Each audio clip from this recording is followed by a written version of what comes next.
you know that the Earth has two types of motions, namely rotation and revolution?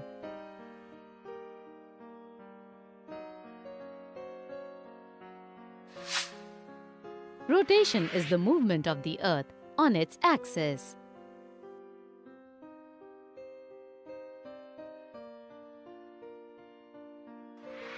The movement of the Earth around the Sun in a fixed path or orbit is called revolution.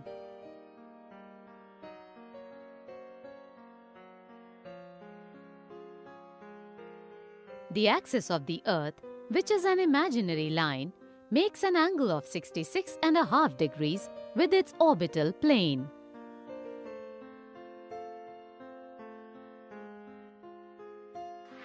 The plane formed by the orbit is known as the orbital plane.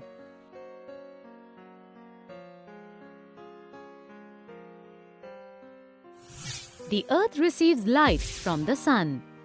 Due to the spherical shape of the Earth, only half of it gets light from the Sun at a time.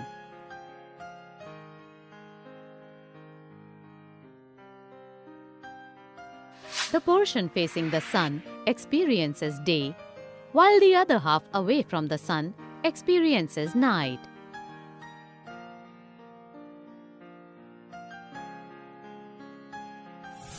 The circle that divides the day from night on the globe is called the circle of illumination. This circle does not coincide with the axis. The Earth takes about 24 hours to complete one rotation around its axis. The period of rotation is known as the Earth Day. This is the daily motion of the Earth. What would happen if the Earth did not rotate?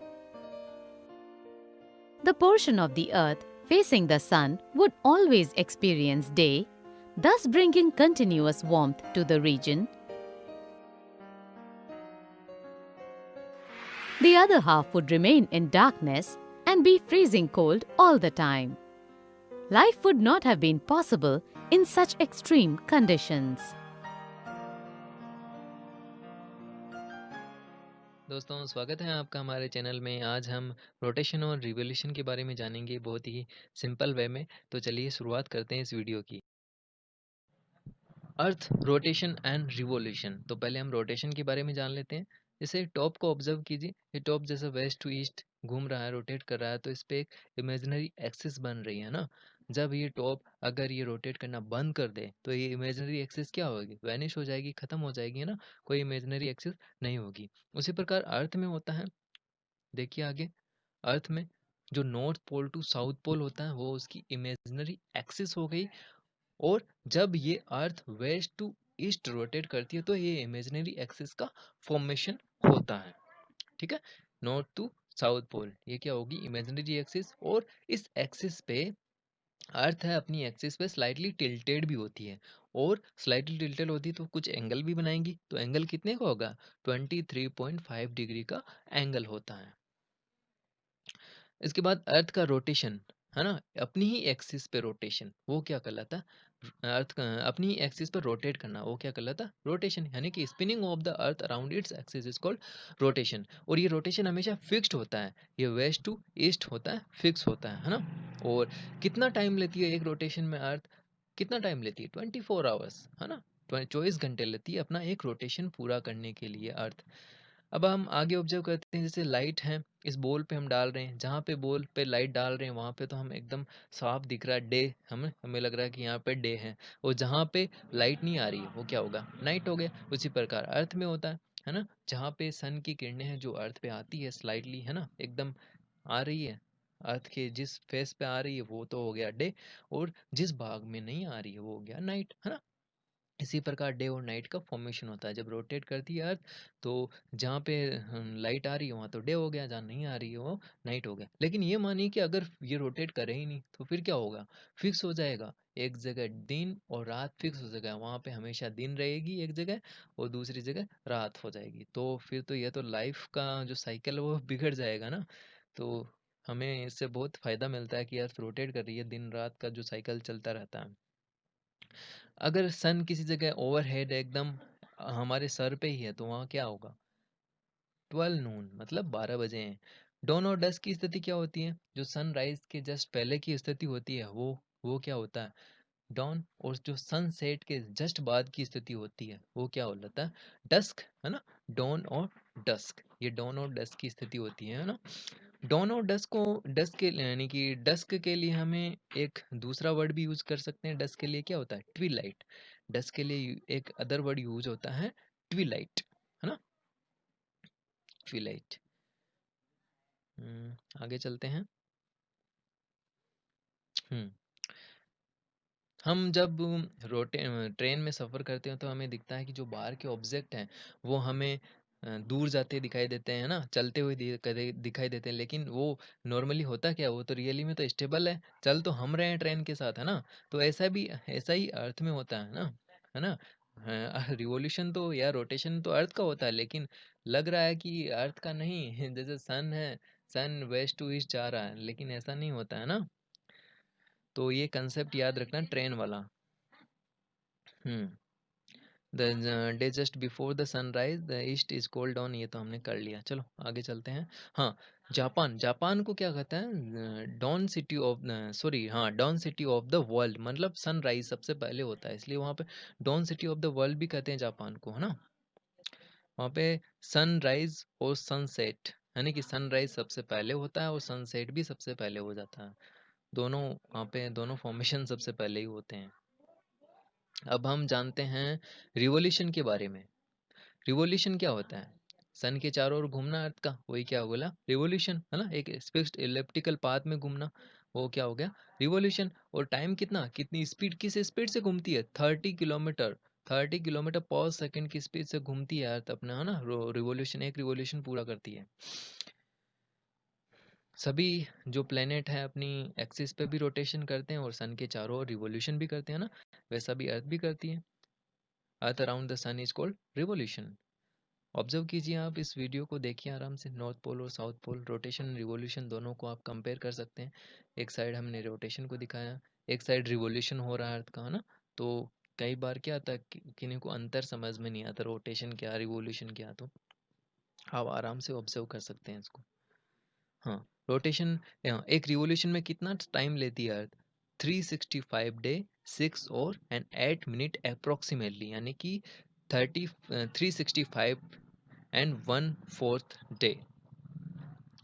और ये जो one fourth day हैं, ये हर 4 साल में, मतलब हर चार साल बाद में क्या हो, एक दिन बन जाएगा। तो एक दिन को हम एक्स्ट्रा जोड़ देते हैं, वो क्या होता है, हमारा लीप ईयर हो जाता है ना। वैसे तो नॉर्मली 365 डे ही होते हैं, है ना। तो लीप ईयर में क्या होता है, एक दिन जो एक्स्ट्रा जोड़ देते हैं, वो जो 6 आवर्स है ना, वो 6 आवर्स का डिफरेंस है ना। तो 4 साल में क्या 24 आवर्स, मतलब एक डे बन जाता है। तो उसको क्या हम एक एक्स्ट्रा महीने में जोड़ देते हैं, मंथ में जोड़ देते हैं, तो हमारा 360 डे हो जाता है, मतलब लीप ईयर बन जाता है। और हर 4 साल में एक लीप ईयर होता है ना। तो कौन से महीने में हम ऐड करते हैं एक जो एक्स्ट्रा दिन होता है हर 4 साल में, कौन से महीने में, फरवरी में। सबको पता है कि फरवरी में हम उस एक एक्स्ट्रा दिन को ऐड कर देते हैं। अब जो सीजन की स्थिति हो, सीजन कैसे बनती हैं, रिवोल्यूशन करने के कारण। रिवोल्यूशन का मेन कारण क्या है, सीजन बनना, रिवोल्यूशन के कारण तो सीजन बनती है।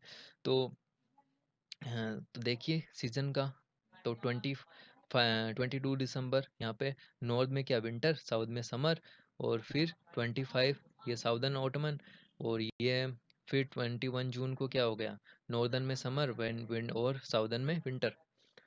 अब देखते हैं, ऑब्जर्व करते हैं ध्यान से। पोजीशन ए को ऑब्जर्व कीजिए, यहाँ पे सन रे आ रही है डायरेक्टली, ठीक है। तो नॉर्थ में क्या हो गया, समर हो गया, और साउथ हेमिस्फेयर में क्या हो गया, विंटर हो गया, है ना। तो सन के पृथ्वी के एक पार्ट में क्या होगा, दिन हो गया, और एक रात, सॉरी एक पार्ट में क्या हो गया समर, एक पार्ट में हो गया विंटर। ऑब्जर्व कीजिए पोजीशन ए में, है ना। पोजीशन ए में क्या हो गया, नॉर्दर्न हेमिस्फेयर में तो समर हो गया और साउदर्न हेमिस्फेयर में विंटर हो गया। अब ऑब्जर्व करते हैं पोजीशन बी को। पोजीशन बी में क्या होगा कि जो विंटर है वो होगी नॉर्दर्न हेमिस्फेयर में, जो अभी की पोजीशन है दिसंबर वाली, जनवरी वाली, और जो समर हो गया वो हो गया साउदर्न हेमिस्फेयर में, है ना।